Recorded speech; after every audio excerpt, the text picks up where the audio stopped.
Welcome back, everybody, to another episode of the Armed Scholar Podcast. This is podcast number 16.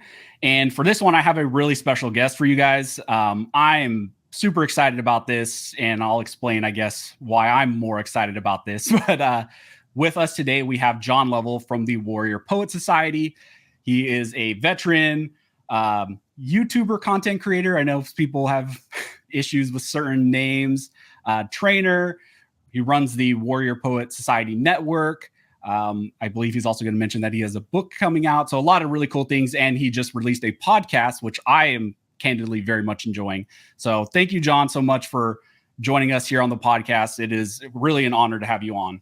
Thanks, man. And thanks for calling me a special guest. I wouldn't want to just be a guest, I suppose, but a special guest. Yeah. I mean, I really feel like I'm starting to cut above. So thanks for the intro, we have to hype it up. You know, you're special in my heart. As everybody can see, I'm decked out. If you're listening to this, but I'm decked out in Warrior Poet Society merch too. So not a paid shill. This was all paid for my own money. It means a ton. I do need to give you some swag. So now they're going to say I'm a paid shill. Tell me what I can do to show you love. No, you never asked me for anything. That makes me want to offer. So here's my offer.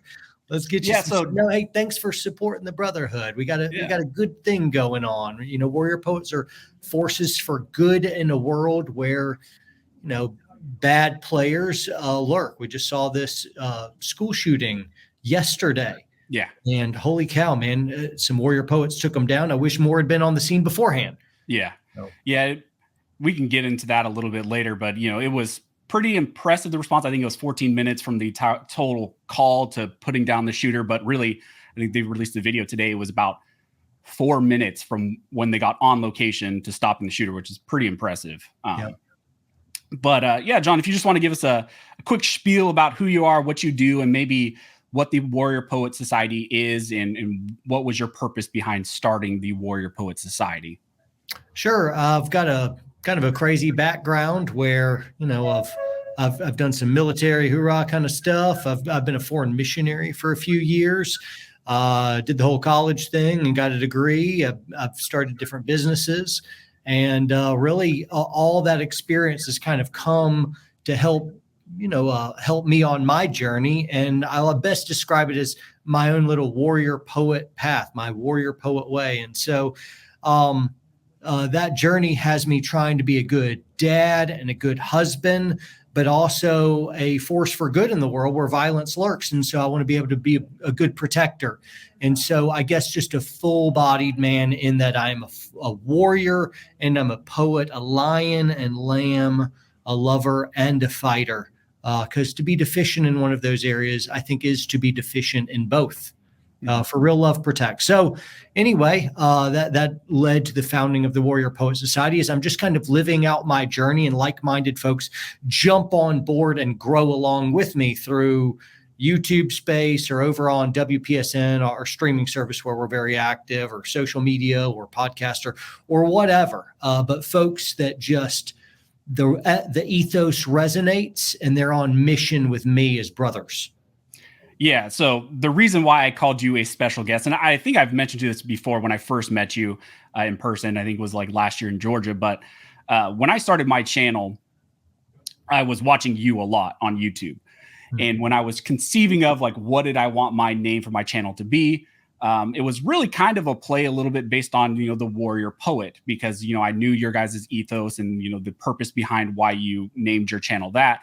And for me, I was like, okay, what I guess would I kind of call myself with that dual like ethos? And it would really be like an armed civilian, someone who has purpose in that regards, but then also scholar, someone who's very thoughtful about what's going on in our country politically, but also more Second Amendment focus. So that's kind of the why the Armed Scholar name came to be what it is. Now, sometimes I say I really wish I would have maybe not named myself that, but you know, I owe a lot of that to you, because at the time, you know, I was watching a lot of your stuff and a lot of your commentary, and that was one of the reasons why I made the name of the channel. So that's why it's really special to me to have you on here, because it's kind of, you know, God works in very interesting ways and came very full circle.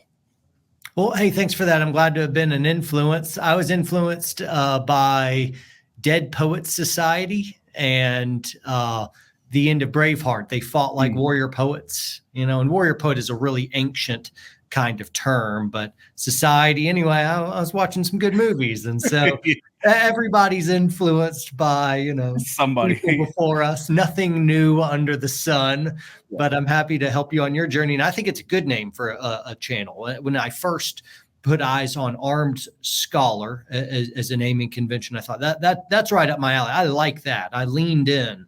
So no, bravo, keep it. It's good.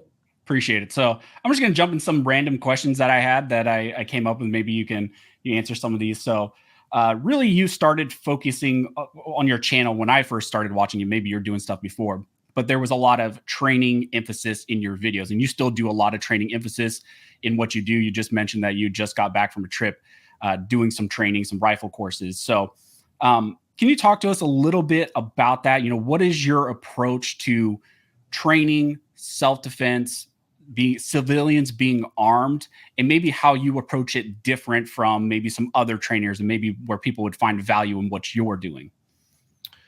Great. So I really started out in the training industry, or the training side, and that grew into content creation. It wasn't the other way around. And so as a pro trainer, I was really doing night vision tactics for small units. And so that was fun, low light stuff, room clearing stuff. And then I branched into pistol and rifle, but it's always centered around fighting, not competition, which I like competition and give thumbs up, because I've leaned on some competition guys and shred some milliseconds off here and there, and tightened up some groups who love the competitive guys, but really I'm more interested in making better protectors.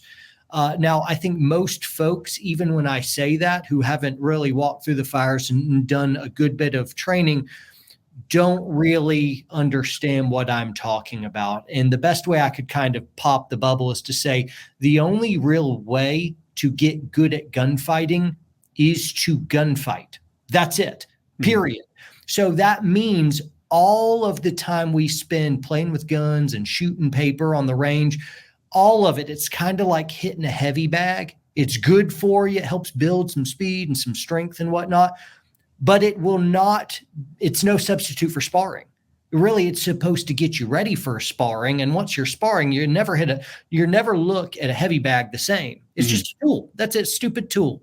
So is the flat range. Really good as a tool, but as soon as you fight in simulated, force on force encounters, which we do in like our Pistol 3 or our one-man room clearing class, all of a sudden light bulbs go on in young students' minds, and then they'll never look at the flat range the same way again. They'll see it for what it is. Before, the flat range was this technicolored, it was the big show, and they're simulating gunfights against paper targets and steel. And that's all well and good. I don't mean to pull that down. What I mean to do is keep it in its proper place and exalt training simulations even above it, where an instructor can run you through scenarios. I can have students shoot each other.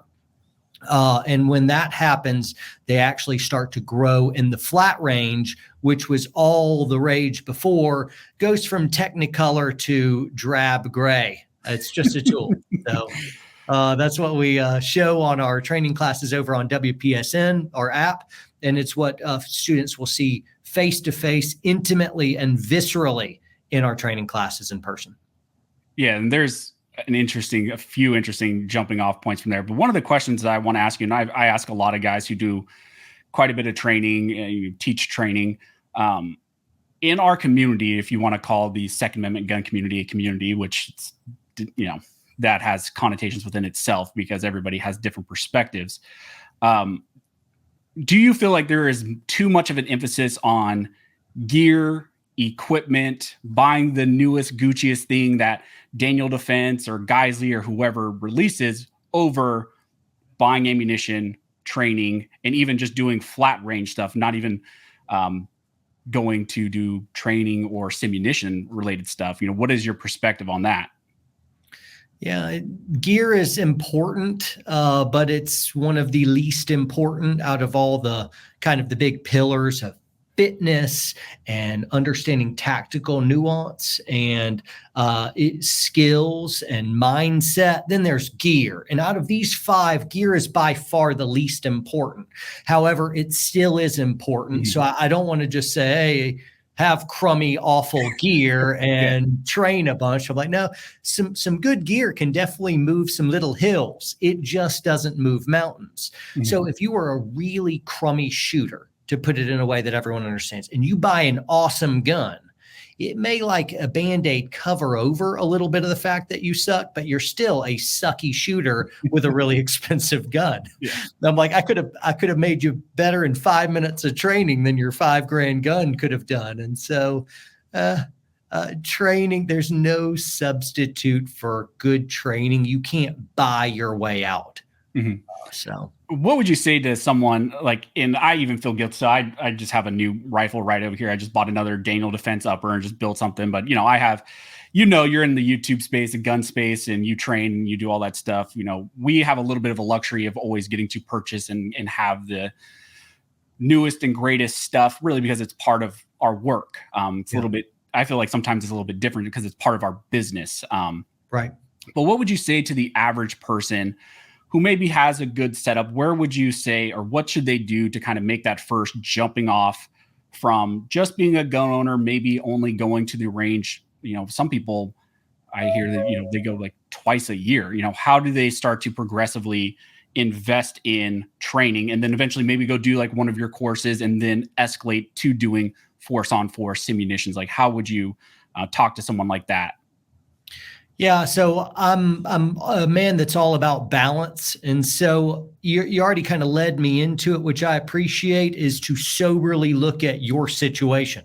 I was a former special operations guy who now works in the gun industry for a living, so I'm gonna have some really pricey, ridiculous gun builds, but hey, I also have a good bit of budget stuff as well that I like, and then I've got everything in between. And so if you and your new bride of 6 months with a baby on the way, you want to be a good protector, but you're dead broke and man, you're paycheck to paycheck, don't you dare buy that expensive Daniel Defense gun, which by the way, that's hard for me to say. It's like the words come out forcibly because I love Daniel Defense. You brought it up. I'm like, I got a whole bunch of Daniel Defense right here. I like it a lot, but man, I remember some times in my life where my wife and I, we were just so broke. It would have been terrible stewardship for me to take the limited funds we had and invest them in my cool guy guns. And so I'm like, nope, I had very, very little many years ago. And so I want your marriage to be strong. I want you to be financially as free as much as that's relatively reasonable for your season. Hey, if you're bringing in the big bucks and you're like a 55-year-old lawyer with your name on the side of a building, get the cool stuff, man. Do whatever you want, but I would say, guys, beware keeping up with the tactical Joneses. It's fool's gold. Training moves the needle more than the cool gun. Yeah, I mean, it was funny when you mentioned, the responsibility also of just being a husband and being a good steward of your family. I remember when I was in law school and I had just moved out to Pennsylvania. At that time, I didn't have any firearms with me while I was in Pennsylvania. And I didn't have much to my name, but I knew what I could afford was just a Gen 3 used Glock that was going to be reliable. I think it cost me like $300. And that was good enough. I didn't go out there buying the most Gucci, craziness also because, in law school, I didn't have a ton of money. I'm going to school. I just needed something to defend myself and my family. Right. And, it's a little bit unfortunate, because what we do on YouTube, we do like to talk about the newest and best gear. And there's a lot of guys that do gun reviews, and I love gun reviews and I love shooting videos of new guns, but, having that perspective about where you are personally and, tactical keeping up with the Joneses, like you said, you don't need to do that, which is really interesting. I actually want to bounce off. I want to skip a couple of my talking points because you already mentioned it. One of the things I really like about what you are doing on your channel, which is a little bit different than I guess some of the other gun tubers or whatever you want to call people, is you talk a lot about your family, your ethos around your family, your wife, your children. And one of the things that I saw you talk about recently, and you talk about quite a bit, is dating your wife and holding your wife up above, even potentially, I think maybe there was some commentary you said above even your children. Yeah. Can you speak a little bit on that? Because that really hit me hard, and it's something that I definitely am focusing on more, especially as work and business becomes more important. But can you kind of explain, to the audience, what do you mean by dating your wife when you say that? Sure. Yeah. And so, to your point, some folks will pigeonhole us and be like, "Hey, warrior post." I'm like, get like a gun channel. I'm like, well, Yeah. kind of, we live for higher purpose, ready to sacrifice in the defense of others. So it's the whole gamut of lovers of truth and defenders of it. And so that really puts everything under our umbrella of good, virtuous masculinity kind of Mhm. stuff. And I will just tell you, I care far more about the health of your marriage than what cool trigger you put in your Glock. I don't care. The rest is guns and gear, and it's a means to an end. But loving your wife, that's an end in and of itself. That's a really good thing. And I see a lot of crime, a lot of society falling apart, the degradation of our moral structuring in the country. A lot of the active killers that broke out, they had bad relationships with family, then absentee dad. And so you want to be a great defender of the world? Be present for your kids and raise them healthy. And then there'll be forces for good in the world. They're not going to shoot places up. And so, holy cow, it's being, eliminating violence isn't just shooting people, it's preventing it in the first place. And we can do that by being good dads. I want to raise healthy sons. I've got two boys, a 9 and 10-year-old, love them very much. But I recognize in modern 21st century America, we have a problem with idolatrizing our kids. A lot of families will make them the center of their universe. And when you do that, you turn them into little spoiled, bratty Napoleons. They're little kings and queens. And they think the world is about them because we treat them like they are the center of the world. When you do that, you spoil them, you ruin them. They're miserable to themselves, to their peers, and to their parents, if the parents are very honest. And so I think the best thing you could do is love your spouse greatly. And that's going to show the kids how to do loving marital relationship. And in the process, it'll show them that the world does not revolve around them. They're not the center of the universe, and they're part of the family that comes by in a support role. So my boys have lots of chores and responsibilities, and then they have quiet playtime. Hey, get out of here. It's mom, dad time, and whatever. And we have regular dates, and we recognize that in a marriage, you're always making strides growing closer together, or you are, whether you realize it or not, falling apart. Was this something that you have always done, or is it something that maybe triggered where you thought, I need to put more emphasis on my marriage, focus more on my wife above maybe my children? Because it's not a radical concept, but yet sometimes I guess in today's society, it is, like you're mentioning, a little bit of a radical concept because we've moved away from some traditional morals, what I would call Christian morals. Definitely in our society, we've moved away from those. And a lot of the times, especially in our society, we are so focused on the kids and kids getting everything they want, especially now today. And, everything is at touch of your phone. You can get whatever you want. Right. And kids are a victim of that. So was there something specific that made this shift in your mind of, dating your wife, focusing on your marriage? Or is there something you've always done? So our first 2 years of marriage was really difficult. I'm an intense guy. It's not that I'm overbearing necessarily or anything. I'm just intense. I'm a passionate guy. So I'll care about something as a 10 or a 0, there's not much Yeah. in between. Yeah. So my wife is very similar. She is a strong gal, so we're both pretty type A. And we butt heads a good bit in the first couple years of marriage. This pretty personal stuff. So I was too harsh. I was too brutish, and she was like most women today, man eaters. Not able to allow a man in respect to allow me to take the leadership role, because through a biblical worldview, we decided I was the leader of the home and she was not. So I'm in charge in our house, not her. I'm the leader of our relationship, not her. And the fact of the matter is, I'm saying it in a very definitive way, because I'd like to solicit from the viewer a little bit of upset. It'll maybe add you to make you lean in just a moment as I say this. Everything rises and falls on leadership, and 50-50 leadership is a fiction. It works 0 places in life. You have one CEO. You have one president, you have one head coach, you have one steering wheel in a car for a reason, and so someone's got to take the lead.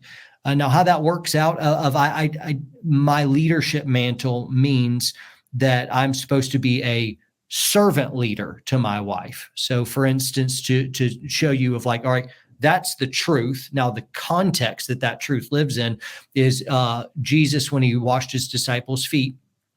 There's a neat scripture where it says, now Jesus, realizing all authority in heaven and earth had been given to him, he took out his outer robe, tied it around his waist, and then he washed his disciples' feet. And so it's oh, okay. So you were given authority and leadership to serve. And my wife and family feels that. They're not my vassals or slaves. And if you were around my family, just dropped in on us any day of the week, you'd see a flourishing wife who's fully alive, bright-eyed, and doing stuff. And my kids as well. The lights are turned on. And so my home is flourishing. And even if you don't ideologically like what I am saying regarding leadership of the home, it's working better than anything I have seen in culture. You want to be healthy? Do the opposite of what culture is doing. And some of us have to take a hard look and say, hey, guess what? The progressives have progressed in the wrong direction. And a lot of the ancient paths were better. Return to some of those. So people won't like what I'm saying, but hey, it works. Consider the outcome of my faith.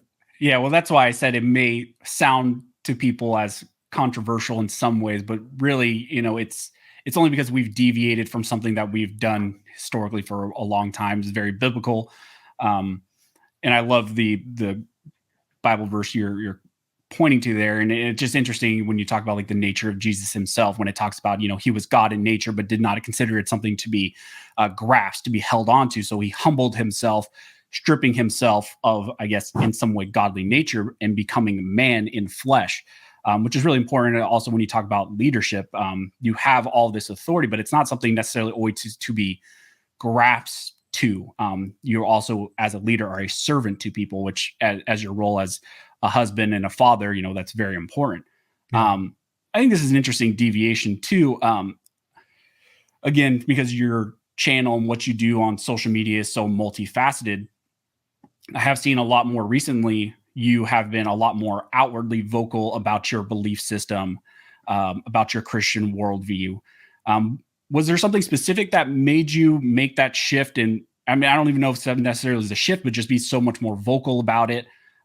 Was it just because of what's going on in our society in general right now, where you thought it's time to start talking about these things and bringing that Christian worldview to people? And then I also have a little bit of an interesting story I wanted to tell the audience after this, after you get your response.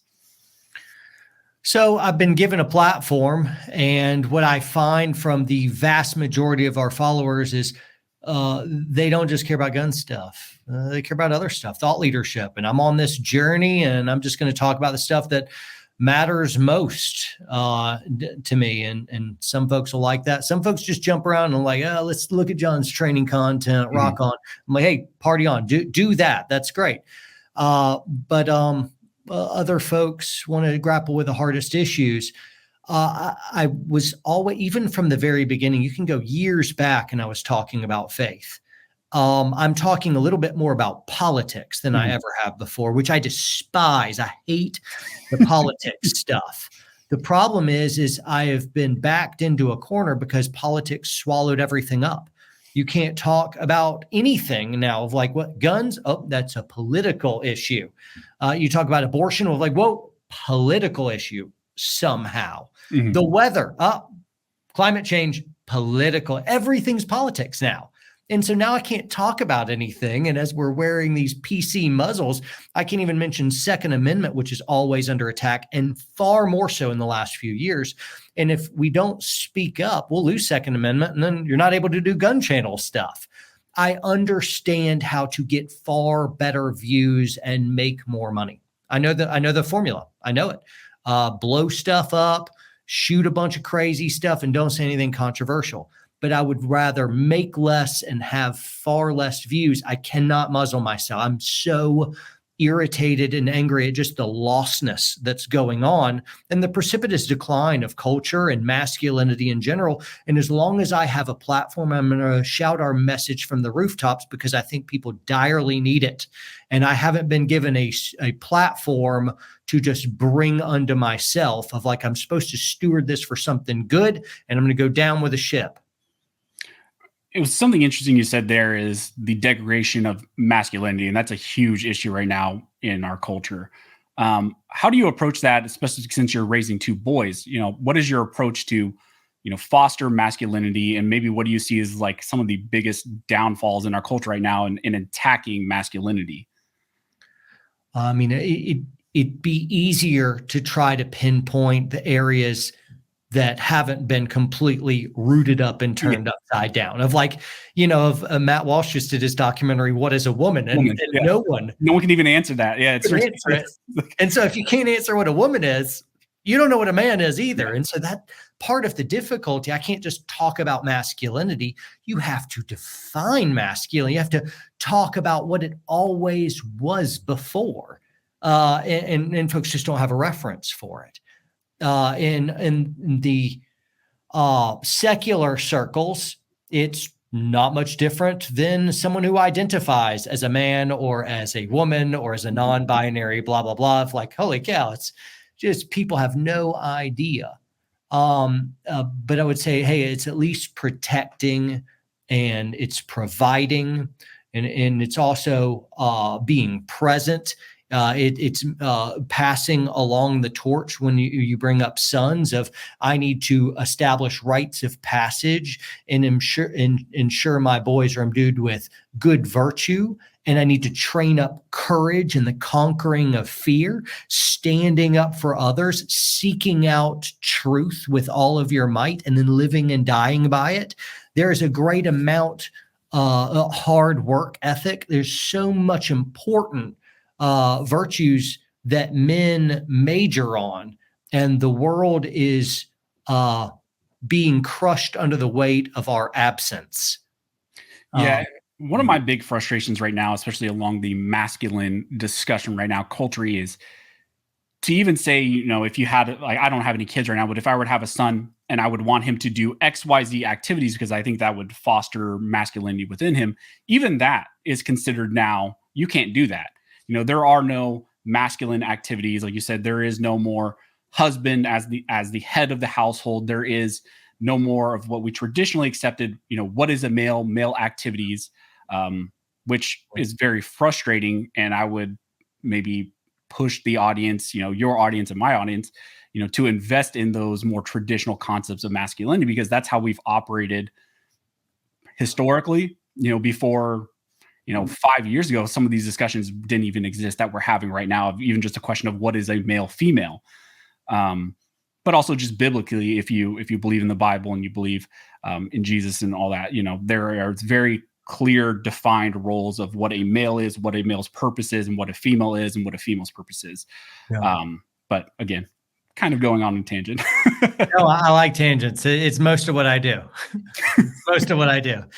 My wrath is excited, and then I go, "Rah!" And then I just go for it. Regarding bringing up sons, rite of passage stuff, and culture, really hemming you in so that you can't really raise the kids the way you want to without exciting the wrath of everyone around you and the social justice warriors. And then the schools are a certain way. In our tactics classes, I'll say something of like, hey, if you can't win a fight, of like, if you move through the fatal funnel there and they're dug in this corner of like, they're going to smoke you if you come through. Hey, if you can't win the game, don't play it. Flip the chessboard over and then reset it to something you can win. And so if you think about how the board is set against the modern American family, we're surrounded by social media and stuff, and our kids have access to that very, very early.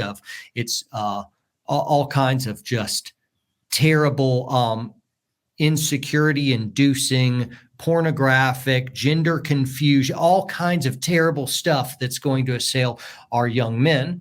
So you have that. Then you have the school system where they're there, 6 to 8 hours with kids and then extracurricular activity. And you have no idea what those homes are and what's being taught. And then you get a little sliver of time with them around dinner, and then they're off to do homework or whatever and play video games. I'm like, well, you're not really raising your kids, are you? Someone else is raising your kids. And then because you watch a sports game with them on Saturday and you see them every night, most nights for dinner, somehow you're raising your kid. You are not raising your child. The state is. His friends are raising him. They're just raising each other. And I'm not doing it to shame or condemn everyone. I'm just saying, hey, guys, with that pattern, it is very easy to guess what your kids are going to grow up to be. And now we'd love to put on blinders and be like, oh, no, not my kid. You don't know my kid. My kid's awesome. He's aces. I'm like, wait till he's 22 and he's all woke. And you're like, I raised him better. You didn't raise him at all. Mm-hmm. And so, hey, get him out of public school. Homeschool them. You could do it. There's so many resources for it. Start making memories and make family time. For them to get your values, they have to spend a large amount of time with you. And whatever you're invested in, you are, and they're going to be invested in. Guess what? My 9-year-old's working out all the time because he sees his dad working out and doing, my endurance stuff and some strength and speed stuff. And he's in it. And they know how to shoot now. And they're playing airsoft and they like that. And we're doing farm chores and growing food and then writing stories, and we're reading together as family, and we're playing game nights, and they're learning a million different things because they're around us. They're going to learn how to run every single part of my company and be in business. I'm like, guess what? All the skills they need, I'm using currently. Just follow me around, kids. You'll learn it. And homeschool ends up being actually a lot easier than people realize. You get in a good co-op and holy cow, it's good, but take your kids back. And so you want to raise your kids right, then raise them, because most of us aren't raising them. Now, some folks are not really able to pull that off. There's dual income houses. My wife and I, in the first few years of raising our kids, it was very, we were pretty darn deep in debt, and we really had to knuckle in and figure some stuff out. And it was an awful, tedious road to be a single income house. And it was brutal. But we had to decide, hey, let's not keep up with the Joneses. We're going to drive old, crappy stuff and live way below our means and not eat out a lot and budget and figure out how can we be single income home in a world that pushes so much consumerism on you. You take the bait and you have to do dual income to survive. And it's your kids that pay for it. Figure out a way to downsize your life so you can actually raise your kids. And I'm sympathetic. It may take a couple years to grow into that. Yeah. And it's interesting that I'm very sympathetic to that because, I did have an amazing father figure in my father. And he wasn't college educated by any means. He didn't even technically graduate high school. He had to get his GED equivalent. But he worked as a correctional officer and, very religious man, hardcore Pentecostal. I was raised hardcore Pentecostal for the most part of my life. But, we were a dual income household. There's no way that they could have homeschooled us. But one of the things he did is he sacrificed heavily for his family, where he would take all the overtime he could potentially take to earn the extra money to then put me and my brothers into private Christian schools, which were heavily vetted by them, making sure that they were teaching us the right things, the right morals, the right belief systems that my father believed in and aligned with him as well. So I think there's always, there's a give or take to everything. Not everybody could potentially do homeschool, like as you admit, but that also doesn't mean you just throw up your arms and say, I'm just going to throw my kids into public school. I've done public school as well.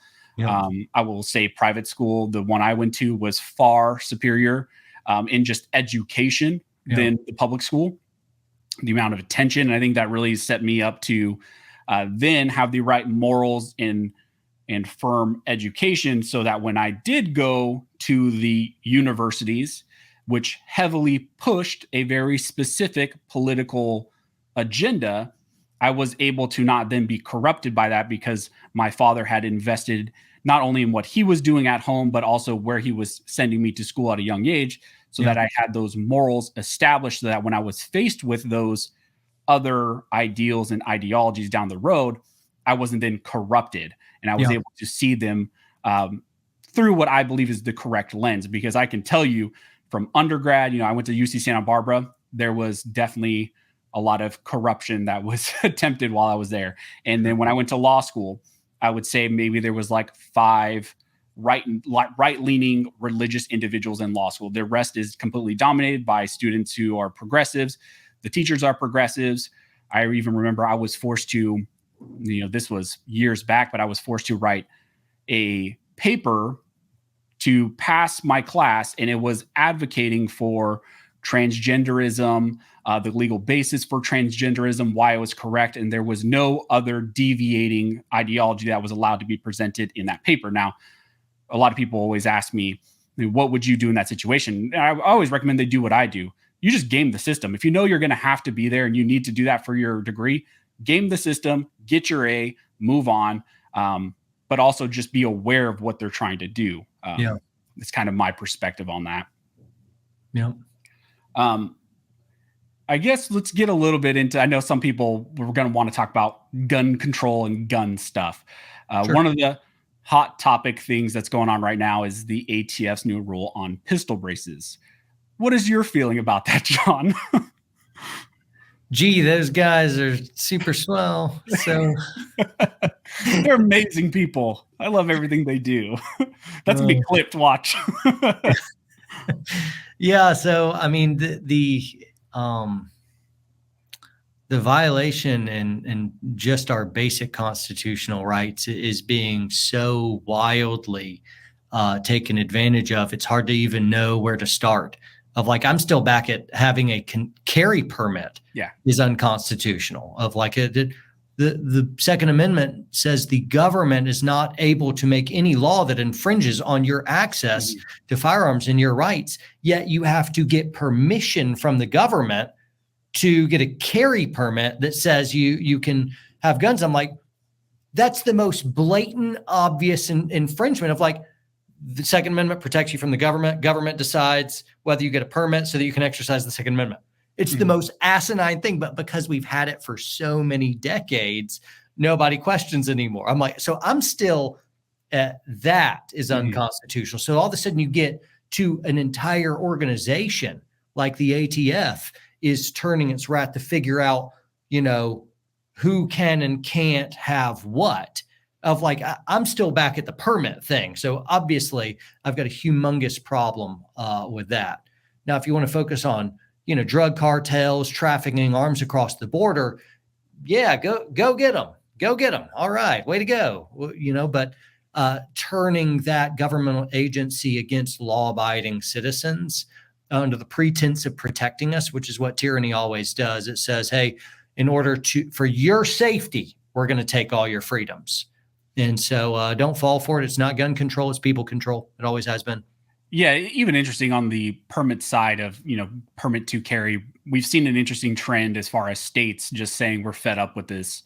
We've had more states now that are just moving to some form of constitutional carry. There are problems even with some of the state laws, but at least we are seeing a trend towards red-leaning, right-leaning states saying, we're not even going to deal with that anymore. Now, obviously, I would prefer, I'm in California, so I live under the worst garbage that's out there.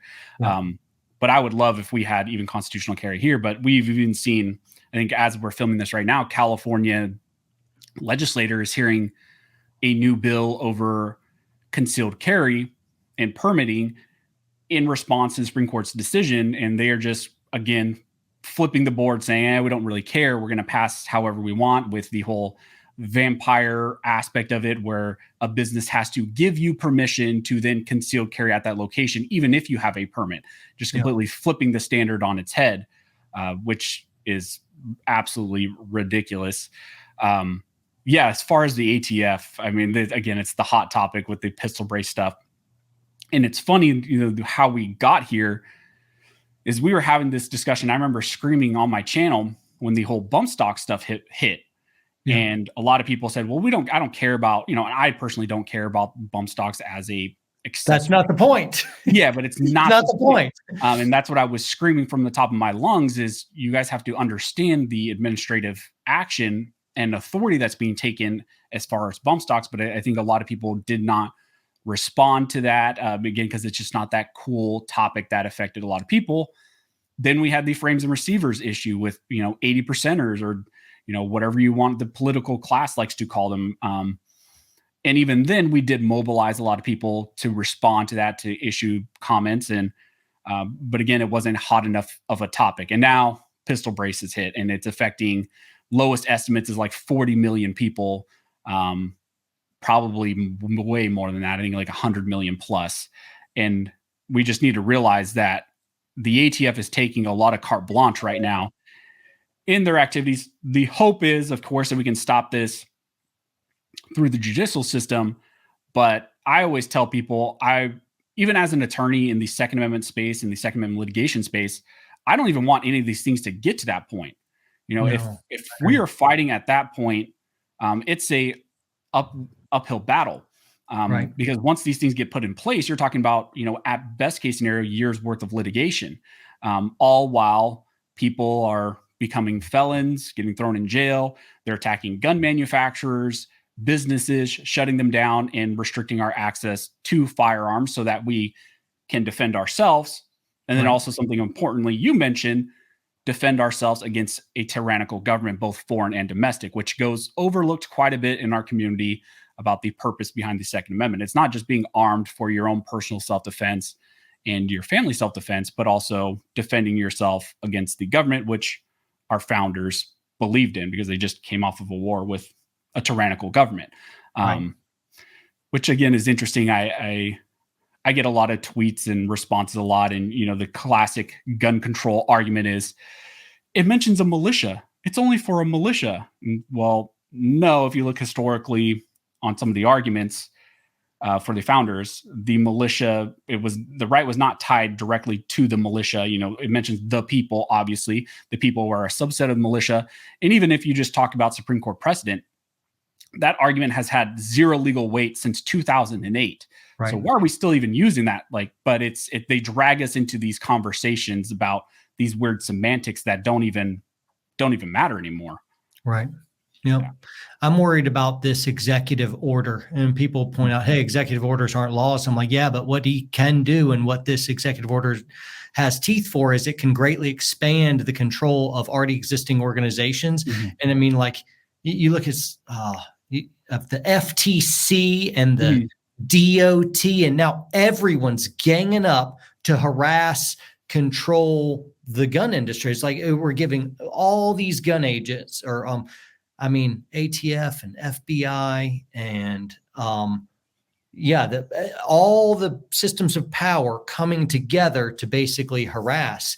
And you take an organization that you can control completely through executive order, and then you can backdoor whatever policies you want, like ATF, just with the stroke of a pen, made 40 to 100 million law-abiding citizens felons. It's the same, as I understand it, the same legal penalty as having a machine gun. Yeah. As the SB brace or whatever pistol brace you have on there, which has been okay for a decade. Or more. Yeah. 10 years in prison, $250,000 is your penalty. And like you mentioned, for the last 10 years, even it's been legal even beyond that, but really the braces themselves didn't pop up until recently. But for the last 10 years, you had the ATF directly responding to letters saying, these are legal.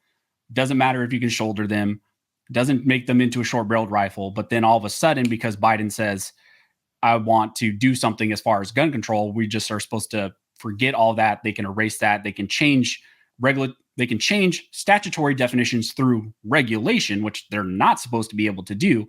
Right. But all while we're supposed to just say, yes, sir, I'll bend the knee. And I know a lot of people are excited about the amnesty and the free tax stamp, which I think, if you are thinking that don't way, fall for it. Don't fall yeah, for it. It's a gun registry trap. Don't do yeah. it. And there's issues even with just the taxation ability of the ATF. Like, can they waive the $200 tax stamp? Can the ATF itself waive that? And there could be issues down the road where they come to find that, the ATF is not supposed to do that. And then all these people who registered with their free tax stamp, you're caught into that whole loop when they say, oh, we weren't supposed to do that anyways. Very problematic. And I think John would be the same sentiment as me. Try to keep yourself as educated as possible on these things, because especially this stuff changes every single day. Right now, there's a slew of lawsuits in North Dakota, Texas, all over the place that are trying to stop the pistol brace rule. But yep. Hopefully Warrior Poet Society's helping fund the fight, Yeah. and so get involved with the Second Amendment Foundation, or Yeah. wherever, whoever's suing who, is SB TACT or Firearms Policy Coalition, whatever, bring awareness, but send out little dollars like marching soldiers to help in the fight. Yeah, and it really does. I know a lot of people are like, oh, money, like, oh, send money, like, but I can tell you from me working in an organization, a lot of these organizations are not funded like you think.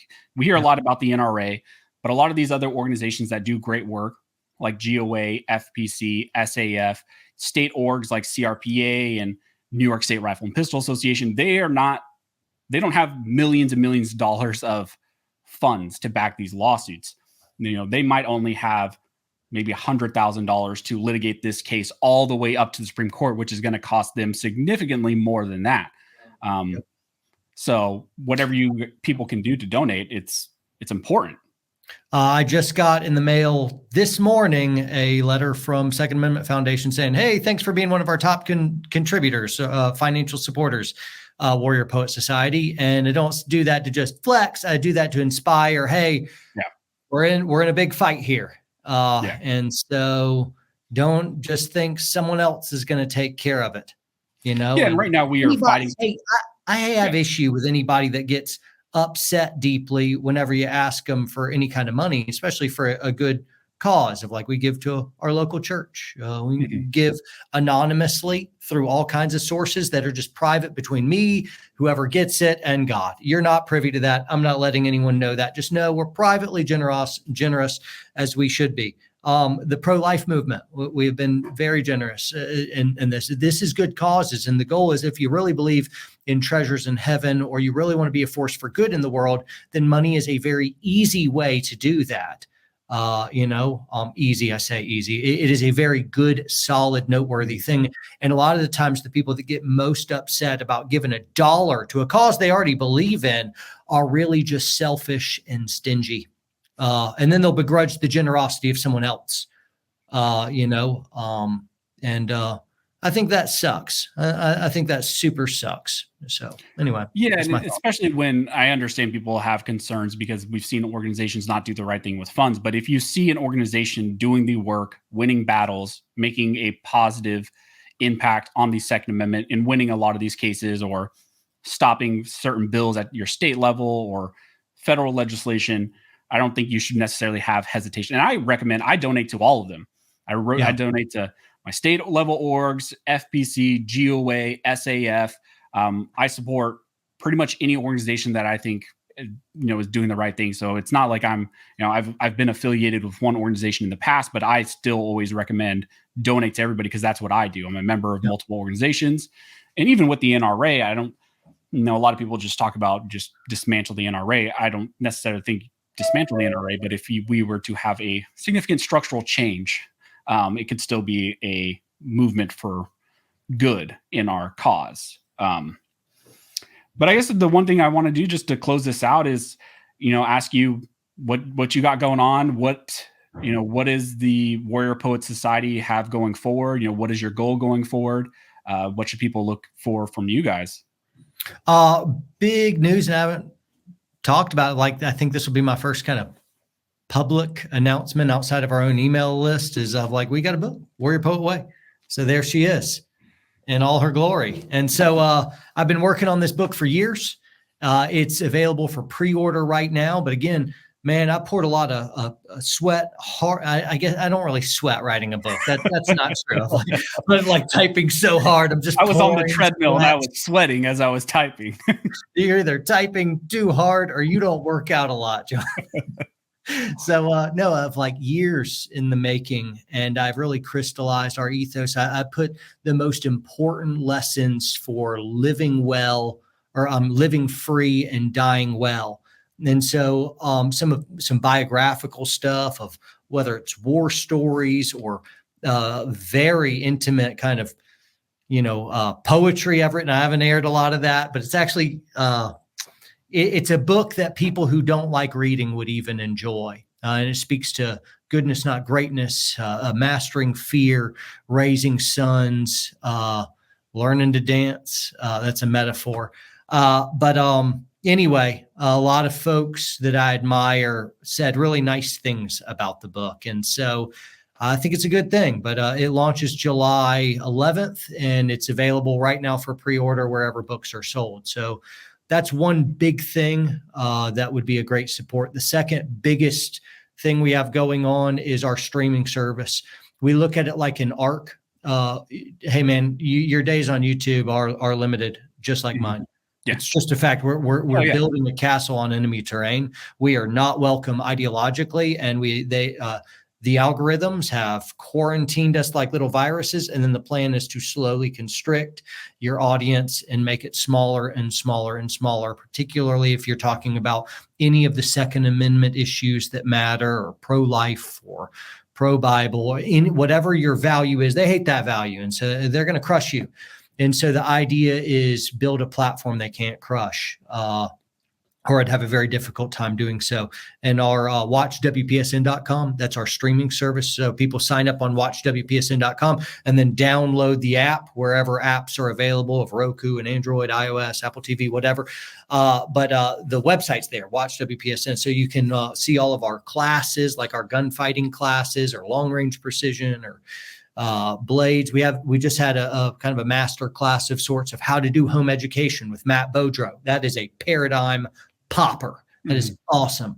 I also have our new show, John Lovell Show. I know, not very creative naming convention there, but the John Lovell Show, and a bunch of other binge-worthy shows of that are a real good time, from fitness to blade making, and you just got to check it out. So that existed more as like a backup for YouTube originally.